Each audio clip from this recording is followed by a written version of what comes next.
الحمد للہ رب العالمین والصلاة والسلام علی سید الانبیاء والمرسلین اما بعد فاعوذ باللہ من الشیطان الرجیم بسم اللہ الرحمن الرحیم۔ سورۃ الانبیاء کی تقریباً 111 آیات کی تفسیر مکمل ہو گئی تھی، لیکن تو کچھ بات چل رہی تھی اس میں۔ یہ نبی کریم صلی اللہ علیہ وسلم کے بارے میں اللہ تعالیٰ نے ارشاد فرمایا تھا کہ وَإِنْ أَدْرِي، یعنی گویا کہ نبی کریم کا قول، اور اللہ نے اس کو یہاں پہ حکایت فرمایا، اور میں نہیں جانتا لعلہ کہ شاید یہ یعنی عذاب کا دور کیا جانا فتنۃ لکم، فتنہ ہے تمہارے لیے، ومتاع الی حین، اور ایک مدت تک نفع اٹھانا ہے۔ یعنی یہ سرکار نے گویا کہ بیان فرمایا کہ میں اپنی عقل اور قیاس کے ذریعے تمہیں نہیں بتا سکتا ہوں کہ عذاب کی دوری کیوں ہے، کیا اس لیے ہے کہ تمہارے لیے اللہ نے اس عذاب کی دوری کو ایک فتنہ، ایک آزمائش بنا دیا ہے، اور ایک مدت تک وہ چاہتا ہے کہ تم نفع اٹھاؤ، یہ بھی ہو سکتا ہے۔ تو لعلہ کا لفظ وہیں پر ہوتا ہے جہاں پہ انسان کو کامل یقین نہیں ہوتا، اور ادری کا پھر یہاں پہ لفظ آیا، یعنی اللہ تعالیٰ کے بتائے بغیر میں اپنے عقل کے استعمال سے نہیں بتا سکتا۔ تو اس میں اس بات کا انکار نہیں ہوتا کہ اللہ تعالیٰ بھی مجھے نہیں بتا سکتا، یا میں اللہ تعالیٰ سے علم حاصل کر کے بھی نہیں بتا سکتا، اس کا انکار مقصود نہیں ہوتا ہے۔ لہذا جو کفار سے عذاب دور کیا جاتا ہے یہ اللہ تعالیٰ کی طرف سے ایک بہت بڑی آزمائش ہوتی ہے، اور اس لیے آزمائش ہوتی ہے کہ کفار یہ سمجھتے ہیں کہ شاید ان نبیوں کا وعدہ سچا نہیں ہے، اگر یہ ہمیں عذاب سے ڈرا رہے ہیں تو فوراً کیوں نہیں آ رہا۔ اور عام لوگ جو ہوتے ہیں وہ ایسی ہوتا ہے کہ وہ ظاہری چیزوں کو دیکھ کر فوراً اس کو پر یقین کر لیتے ہیں اور بعض اوقات گمراہ ہو جاتے ہیں۔ جیسے ان لوگوں کی بھی اتباع کر کے بہت سارے لوگوں نے فوراً یہ کہا کہ بھئی بات تو سمجھ میں آتی ہے، اگر ہے تو فوراً لے کر آؤ عذاب۔ تو اب یہ بھی بات ان کو سمجھ میں آنی چاہیے تھی کہ اللہ تبارک و تعالی عذاب نازل کرنے کے سلسلے میں بندوں کی مرضی، ان کی خواہش کا محتاج نہیں ہے، وہ ہر چیز کا خود ایک فیصلہ فرماتا ہے، اور ہر چیز کے لیے اس نے ایک وقت مقرر کیا ہوا ہے۔ لہذا ان کا یہ مطالبہ کرنا کہ اچھا اگر ہے وعدہ تو لے کر آؤ، عذاب اگر ہے تو نازل کیوں نہیں ہوتا، تو یہ ایک بے جا مطالبہ تھا، کیونکہ اللہ تبارک و تعالی معاذ اللہ تعالی کی ذات سے قطع نظر ہم بات کرتے ہیں کہ جیسے ایک حاکم ہوتا ہے، بعض اوقات نیچے والے اس کے جذبات کو بھڑکا دیتے ہیں اور وہ جذباتی پن میں فوری طور پر کوئی فیصلہ کر لیتا ہے۔ اس نے کچھ فیصلے بعد کے لیے رکھے ہوتے ہیں، لیکن جذبات میں آ کر ایک دم حالات ایسے کریٹ ہو جاتے ہیں کہ وہ اس وقت کا فیصلہ جو 1 مہینے بعد اس کو نافذ کرنا تھا یا حکم دینا تھا وہ فوراً دے دیتا ہے۔ یہ اس کے ساتھ ہو سکتا ہے کیونکہ اس پہ جذباتیت غالب ہوتی ہے بتقاضائے بشریت کی بنا پر، لیکن اللہ تبارک و تعالیٰ اس قسم کے تمام بشری تقاضوں سے پاک ہے، وہ بشر نہیں ہے، اس کے اوپر کوئی کیفیت ایسی غالب نہیں آتی ہے جو اس کے فیصلے کو بدل دے۔ لہذا ان کا یہ مطالبہ بالکل بیجا تھا کہ وہ عذاب کیوں نہیں آتا، تو یہ اللہ کی مرضی تھی، لیکن اتنی وسیع سوچ عام لوگوں کی بھی نہیں ہوتی تھی، تو وہ ان کی فوراً باتوں کو یقین کر لیتے تھے کہ واقعی بات تو مناسب ہے، اگر بھئی وعدہ ہے تو کیوں نہیں آ رہا، وعدہ پیش کیجئے، اس وعدے کو بیان کر دیجئے، یعنی وہ وعدہ یعنی عذاب کو نازل کر دے اللہ تعالیٰ اگر تم ایسا ہے تو یہ ہوتا ہے بعض اوقات کہ عوام جو بات غور و تفکر والی ہوتی ہے اسے چھوڑ دیتی ہے، اور جو سیدھی سیدھی بات کر رہا ہوتا ہے اسے اختیار کر لیتے ہیں، چاہے اس بات میں مکمل طور پر کوئی مطلب حقیقت ہو یا نہ ہو، وہ بات مناسب ہو یا نہ ہو، اس بات پر یقین کرنا چاہیے یا نہیں کرنا چاہیے۔ میں ایک چھوٹی سی مثال آپ کو دیتا ہوں، اور کوئی اختلافی بات کرنا مقصود نہیں ہے بلکہ موجودہ دور کا ایک مسئلہ متنازع فیہ کے بارے میں اشارہ کرنا مقصود ہے۔ مثال کے طور پہ بعض اوقات یہ کہا جاتا ہے صرف اللہ سے مانگو، کیونکہ اللہ تعالیٰ کسی کا محتاج نہیں، اسی سے مانگنا چاہیے۔ تو عام آدمی کے ذہن میں فوراً یہ بات آتی ہے کہ بات بالکل مناسب ہے، اللہ سے مانگنا چاہیے۔ اور بعض حضرات اس بات کے قائل ہوتے ہیں کہ اللہ تعالیٰ کے مقرب بندوں سے بھی طلب امداد جائز ہے، جیسے انبیاء علیہ السلام ہیں، صحابہ کرام ہیں، اولیاء کرام ہیں، تو وہ کہتے ہیں کہ انبیاء سے مانگنا بھی جائز، صحابہ سے مانگنا جائز، اولیاء سے مانگنا جائز۔ اب عوام جو ہوتی ہے وہ اس قول کو زیادہ پسند کرتی ہے کہ جی اللہ سے مانگو، جب اللہ تعالیٰ سب کچھ دینے پہ قادر ہے تو اللہ سے مانگنے میں کیا حرج ہے، اللہ سے مانگنا چاہیے، بات فوراً سمجھ میں آ جاتی ہے۔ لیکن جو یہ کہہ رہا ہے کہ نبیوں سے مانگنا جائز ہے، صحابہ سے یا اولیاء اعظام سے مانگنا جائز ہے، اس پر بھی غور کرنا چاہیے کہ اس قول کی حقیقت کیا ہے۔ لیکن وہی بات کہ عوام جو ہے وہ صرف موٹی سی بات جو ذہن میں آتی ہے اس کو پسند کرتی ہے، زیادہ غور و تفکر پسند نہیں کرتی ہے، لہٰذا وہ کہتے ہیں کون اتنا غور کرے، مگر سیدھی سی بات موجود ہے کہ اللہ تعالیٰ ہی سب کچھ دیتا ہے اور وہ دینے پہ قادر، اسی سے مانگنا چاہیے۔ تو اس لیے اس بات پر غور و تفکر عوام نہیں کر پاتی، اور یہی وجہ انتشار بنتی ہے۔ اصل مسئلہ یہ ہے کہ یقیناً اللہ تبارک و تعالیٰ ہی سب کچھ عطا فرماتا ہے، وہ خالق ہے، مالک ہے، رازق ہے، اس کے خزانہ میں کوئی کمی نہیں، وہ کسی کو عطا فرمانے میں کسی کی اجازت طلب کرنے کا محتاج نہیں، جس کو چاہتا ہے، جب چاہتا ہے، جتنا چاہتا ہے عطا فرماتا ہے، وہ بے نیاز ہے، اس کو کسی کی حاجت نہیں، پورا زمانہ اس کا محتاج ہے۔ لیکن اللہ تبارک و تعالیٰ کی عادت کریمہ ہے کہ اپنے بندوں کو جو کچھ عطا فرماتا ہے کسی نہ کسی ذریعے، کسی نہ کسی سبب، کسی نہ کسی وسیلے سے عطا فرماتا ہے۔ میں نے اپنے بچپن سے لے کر آج تک کوئی ایسی نعمت نہیں دیکھی جو اللہ تعالیٰ نے براہ راست آسمان سے مجھ پر اتار دی ہو، بلکہ اس کے لیے کوئی نہ کوئی ذریعہ اور وسیلہ ضرور بنا ہے، چاہے وہ میری ماں کے ذریعے مجھے پہنچی ہو، میرے والد کے ذریعے پہنچی ہو، دوستوں کے ذریعے، استاد کے ذریعے، یا دیگر دنیاوی ذرائع کے ذریعے۔ اللہ تعالیٰ کی ہی نعمت ہے، وہی عطا فرما رہا ہے، وہ کسی ذریعے و سبب کا محتاج بھی نہیں، اس کے باوجود وہ ہر چیز کو عطا فرمانے کے لیے ایک ذریعہ اور سبب قائم فرماتا ہے۔ اسی طریقے سے جو اس بات کا قائل ہے کہ نبی عطا فرما سکتے ہیں، صحابہ عطا فرماتے ہیں، یا اولیاء عطا فرماتے ہیں، تو اس کا نظریہ یہ نہیں ہے کہ کائنات کے خزانے ان کے ہاتھ میں اللہ نے دے کر اللہ تعالیٰ فارغ ہو کر بیٹھ گیا ہے اور یہ سب کچھ تقسیم کر رہے ہیں۔ دیتا اللہ تعالیٰ ہی ہے، لیکن ان کو ذریعہ، سبب اور وسیلہ بنا لیتا ہے۔ گویا کہ ہم مثلا کوئی مسلمان ہے، کسی بزرگ کے پاس گیا اور اس سے عرض کی کہ حضرت آپ دعا کیجئے کہ اللہ تبارک و تعالیٰ مجھے فلاں چیز عطا فرما دے، یہ میرے اولاد نہیں ہو رہی، اللہ تعالیٰ مجھے اولاد عطا فرمائے۔ اب یہ شخص براہ راست بھی مانگ سکتا ہے، لیکن یہ جاتا ہے ایک بزرگ کے پاس اور یہ چاہتا ہے کہ وہ بزرگ اس کے لیے دعا کریں اور اس دعا کے وسیلے سے اللہ تعالیٰ مجھے عطا فرما دے۔ تو گویا کہ وہ اس طریقے سے انبیاء علیہ السلام کو، صحابہ کرام کو، اولیاء کرام کو اللہ کی بارگاہ سے کچھ انعام حاصل کرنے کا ایک وسیلہ اور ذریعہ بناتا ہے، اور اس میں شرعاً کوئی حرج نہیں ہے، کیونکہ یہ طریقہ صحابہ کرام ہے۔ بخاری کی روایت ہے، نبی کریم صلی اللہ علیہ وسلم ایک مرتبہ خطبے کے لیے بروز جمعہ ممبر پر تشریف فرما تھے کہ ایک اعرابی کھڑے ہو گئے، یا رسول اللہ بارش نہیں ہو رہی ہے، قحط سالی بہت زیادہ ہے، مویشی ہلاک ہو رہے ہیں، ہمارے پاس کھانے کے غلے کی کمی ہو گئی ہے، آپ اللہ کی بارگاہ میں دعا فرمائیے کہ اللہ تعالیٰ آسمان سے بارش نازل فرمائے۔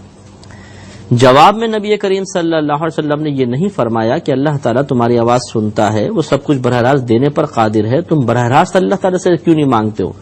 تم اپنے نبی کو دعا کرنے کے سلسلے میں یا طلب بارش کے سلسلے میں ایک وسیلہ کیوں بنا رہے ہو؟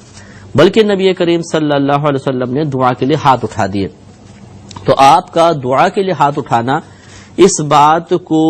ثابت کرتا ہے یا اس چیز کے جواز کی طرف اشارہ کرتا ہے کہ اللہ کی بارگاہ سے اگر آپ کوئی انعام حاصل کرنا چاہیں یا کوئی مصیبت وقتی طور پہ آپ پر ہے اور اس کو آپ دور کرنا چاہیں تو اس کے لیے کسی بزرگ کی دعا کو وسیلہ بنا لینے میں شرعاً کوئی حرج نہیں ہے۔ لہذا نبی کریم نے دعا فرمایا، اللہ تعالیٰ ہم پہ بارش برسا۔ راوی کہتے ہیں کہ ابھی ہاتھ نیچے نہیں آنے پائے تھے کہ بارش برسنا شروع ہو گئی، اور ہم نے تیز بارش میں نماز ادا کی، یعنی کیچڑ کے اندر ہم سجدہ کرتے تھے، اور وہ راوی کہتے ہیں جب ہم واپس جانے لگے تو گھٹنے گھٹنے تک پانی جمع ہو چکا تھا۔ ہم گئے،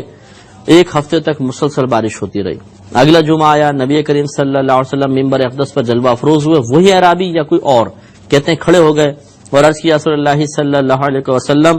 یہ بارش نے تو بالکل ہی کام کر دیا، ہمارے گھر کی گر گئے، جو چیزیں تھیں وہ بھی بہہ گئیں، تو آپ اللہ کی بارگاہ میں دعا کیجئے کہ رک جائے۔ تو نبی کریم صلی اللہ علیہ وسلم نے پھر اپنے ہاتھ اللہ کی بارگاہ میں دراز فرمائے اور عرض کیا، رب کریم مدینے کے اطراف میں برسا، مدینے میں نہ برسا۔ تو راوی کہتے ہیں کہ ہم نے دیکھا کہ مدینے کے اطراف میں بارش ہو رہی تھی اور مدینے میں ایک قطرہ بھی نہیں ٹپک رہا تھا۔ یہ ایک روایت میں نے آپ کو سنائی، سیاہ ستہ اٹھا کر دیکھ لیجئے، سینکڑوں مقامات پر صحابہ کرام اس عقیدے کے رکھنے کے باوجود کہ دینے والا اللہ تعالیٰ ہے، وہ عطا فرمانے میں کسی کا محتاج نہیں، پھر بھی وہ نبی کی بارگاہ میں آئے اور انہوں نے آ کر آپ کی دعاؤں کو اللہ تعالیٰ کی بارگاہ سے انعامات کے حصول کا ذریعہ و وسیلہ بنایا۔ پھر ضمناً بہرحال تذکرہ شروع ہو گیا، لیکن میں آپ کو عرض کر رہا تھا کہ یہ جو عذاب کی دوری تھی اس زمانے میں یہ اللہ کی ایک مصلحت تھی.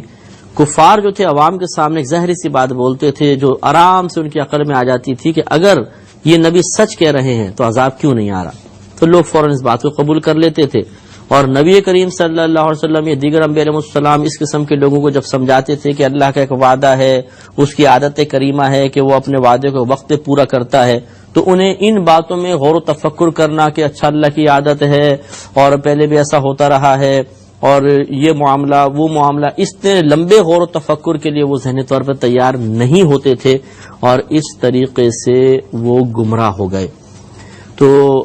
اعتدال بہت ضروری ہے. جیسے ابھی میں نے آپ کو یہ طلب امداد والے مسئلے میں عرض کیا کہ اگر کوئی یہ عقیدہ رکھتا ہے کہ دینے والی ذات صرف ہمارے اللہ کی ہے، ہمارا رب ہی عطا فرماتا ہے، اس کی عطا کے بغیر کوئی ہمیں ایک تنکا بھی نہیں دے سکتا، ایک تنکا، یہ عقیدہ ہونا چاہیے. اور اللہ تعالیٰ سے ہی طلب امداد افضل ہے، اولا ہے، یہ بھی ہے. لیکن اگر کوئی انبیاء علیہ السلام کو، صحابہ کرام کو، اولیاء اعظام کو اللہ کی بارگاہ سے انعامات کے حصول کا ذریعہ وسیلہ بنائے تو اس میں شرعاً کوئی حرج نہیں ہوتا. قال رب احکم بالحق، نبی نے عرض کی، یعنی نبی کریم صلی اللہ علیہ وسلم نے عرض کی کہ اے میرے رب حق فیصلہ فرما دے، یعنی تو فیصلہ فرما دے حق کے ساتھ. اس سے معلوم یہ ہوا کہ اگر کوئی آپ اس قسم کی کسی بزرگ کے سامنے قیودات بیان کرتے ہیں کہ جی حضرت سچ سچ یہ بتا دیجئے کہ ایسا ہوگا کہ نہیں ہوگا، بالکل صحیح سے ذرا بیان کر دیجئے ایسا ہوگا کہ نہیں ہوگا، تو اس میں کوئی ناراضگی والی بات نہیں ہے کہ کیا میں جھوٹ بولوں گا، تم یہ بول رہے ہو کہ سچ سچ بتا دیجئے، یہ حق بتا دیجئے، کیا میں ناحق بولوں گا؟ ایسا نہیں ہوتا. بعض اوقات اپنی بات کو متوازن کرنے کے لیے اور بعض اوقات کامل یقین کے باوجود اس قسم کے الفاظ صرف اپنے ایک باطنی تقاضے کے تحت ذکر کیے جاتے ہیں. جیسے خود قرآن میں ہے، قال،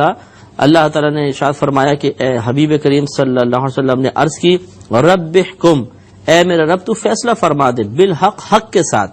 تو کیا معاذ اللہ نبی کریم کو یہ امید تھی کہ ناحق فیصلہ ہوگا؟ ہرگز نہیں. آپ کو کامل یقین تھا کہ حق کے ساتھ ہی فیصلہ ہوگا. لیکن بعض اوقات انسان ایسے الفاظ کو زبان سے ادا کرنا بھی پسند کرتا ہے، یعنی جو یقین حاصل ہے اس کو الفاظ کے ساتھ بیان کر دیا. وَرَبُّنَا الرَّحْمَنُ الْمُسْتَعَانُ عَلَى مَا تَصِفُونَ، اور ہمارے رب رحمان ہی کی مدد درکار ہے، یعنی ربنا ہمارے رب رحمان کی ہی، المستعان اسی سے مدد طلب کی جاتی ہے، علی ما تصفون ان باتوں پر جو تم بتاتے ہو، یعنی جو تم مطلب الٹے سیدھے الزامات لگاتے ہو اور خلاف شرع کام کرتے ہو، سب کچھ اس میں ہم اللہ تعالی سے ہی مدد طلب کرتے ہیں اور اللہ تعالی ہماری مدد فرمائے گا. تو یہاں تک سورۃ الانبیاء بھی پوری ہوئی. 112 اس میں آیات تھیں اور الحمدللہ آج ان آیات کا اختتام ہوا. اور اس کے آگے سورۃ الحج ہے. سورۃ الحج کا آغاز ہوگا، اس میں تقریباً 78 آیات مبارکہ ہیں اور یہ مدنی صورتوں میں سے ہے. مدنی صورتوں میں اکثر آپ غلبہ دیکھیں گے ان آیات کا جو احکام سے متعلق ہے، اور مکی آیات میں یا مکی صورتوں میں غلبہ آپ دیکھیں گے اکثر اخروی امور کے بارے میں یا عقائد کا بیان زیادہ ہوگا، خصوصاً ان عقائد کا کہ جن کا کفار انکار کیا کرتے تھے، جیسے قیامت کا، عذاب کے نزول کا، بروز قیامت اٹھنے کا، حساب و کتاب کا وغیرہ وغیرہ، یہ اکثر اس میں بیان ہوتا ہے. تو اس میں ضروری نہیں ہے کہ مدنی آیت ہو تو اس میں کوئی اخروی امور کے بارے میں بیان نہ ہو، صرف احکام ہی احکام ہو. اسی لیے میں نے غلبہ کا لفظ بیان کیا کہ اکثر اس میں آیات جو ہوتی ہیں احکام سے متعلق ہوتی ہیں. بسم اللہ الرحمن الرحیم. یا ایھا الناس اتقوا ربکم، اے لوگو اپنے رب سے ڈرو. ان زلزلۃ الساعۃ شیء عظیم، بے شک قیامت کا زلزلہ ایک بہت بڑی چیز ہے.